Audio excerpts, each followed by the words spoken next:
నమస్తే అండి. నేను నిన్న ఏదైతే కిమ్స్ హాస్పిటల్లో డాక్టర్లు అదేనండి మన తేజ్ ఏదైతే ఇన్ని రోజుల నుంచి బెడ్ ముందు ఉన్నాడో హెల్త్ బులెటిన్ రిలీజ్ చేశారండి. అసలు ఏ మాత్రం ఇంప్రూవ్మెంట్ లేదు. కళ్ళు తెరవలేకపోతున్నాడట అబ్బాయి. అసలు ఏమి గుర్తుపట్టలేకపోతున్నాడు. శ్రీతేజ్ని పేరు పెట్టి పిలిచినా పలకరించట్లేదు. అసలు నోరు కదలట్లేదు అంటండి. కాళ్ళు కదలట్లేదు, ఏం కదలట్లేదు. ఇప్పటి వరకు ముక్కుతోనే లిక్విడ్ ఫుడ్ ఇచ్చేవారంట. ఇదంతా నిన్న మన హెల్త్ బులెటిన్లో రిలీజ్ చేసి చెప్పారండి. చాలా బాధగా అనిపించింది.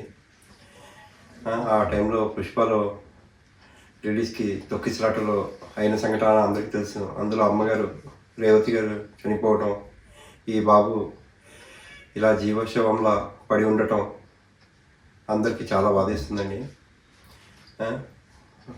ఆ బాబుకి ఒక అక్క, నా తండ్రి ఎంతో వేదన పడుతున్నట్టు చూసాం మనం.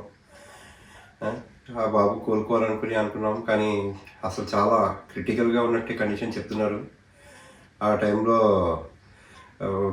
మన తెలంగాణ గవర్నమెంట్ కూడా ట్రీట్మెంట్కి డబ్బులు పెడుతుందని చెప్పారు. ఇంకా అల్లు అర్జున్ కూడా ₹1 కోటి ఏదో అతను మన ఆ టీము పుష్ప టీం అంతా కలిసి చేసింది విన్నాం మేము.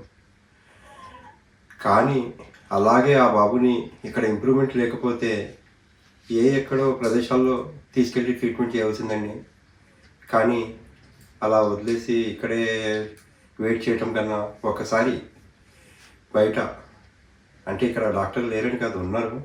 కానీ అక్కడ కొంచెం ఇన్స్ట్రుమెంట్స్, అంటే ఈ ప్రాబ్లం ఇలా అయితే ఎక్కడైనా ఏ విధంగా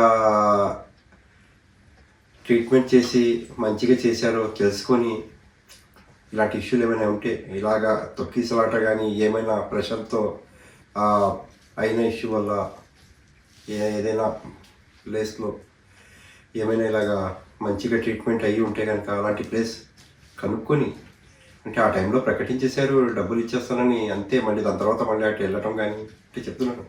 అలా కాకుండా పట్టించుకోవాల్సింది.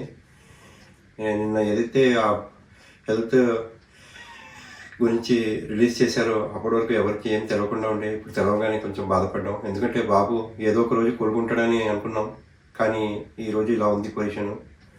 కొంచెం బాబు తొందరగా కోలుకోవాలని కోరుకుంటున్నానండి. కొంచెం అందరూ మనసు పెట్టి బయట ప్రదేశాలు కూడా పంపించాలని అనుకుంటున్నాను. ఇదే చెప్తాను చేశాను. థ్యాంక్ యూ, ధన్యవాదాలు. Thank you.